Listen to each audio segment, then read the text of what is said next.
కొడుకో కోళ్ళో ఎవరో వచ్చి ఏమండి ఇగో వ్యాపారంలోనో వ్యవసాయంలోనో ఉద్యోగంలోనో ఈ సమస్య ఉంది, ఏం చేయమంటారంటే పెద్దవాళ్ళుగా మన సలహా మనకి ఇవ్వాలి. లేకపోతే వదిలేయడమే, నువ్వు చూసుకో.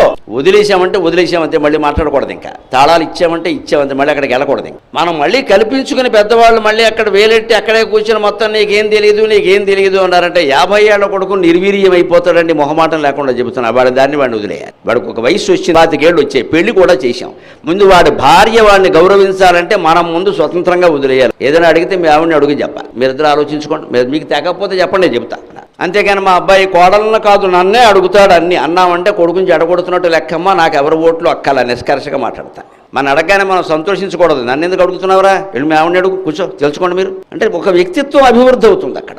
వాళ్ళిద్దరూ ఆలోచించుకుంటారు, ఏదో ఒకటి చేసుకుంటారు. కావాలంటే ఇంకో ₹1 పెట్టుబడి పెట్టుకుంటారు, లేకపోతే మానేస్తారు, లేకపోతే ఇంకో ఎకరం పొలం కొంటారు, వ్యవసాయం చేస్తారు, లేదా అమ్మేసుకుంటారు, ఏదో ఒకటి చేస్తారు. 60 ఏళ్ళు వయస్సు దాటిన దగ్గర నుంచి ఈ తాపత్రయం తగ్గిపోవాలి.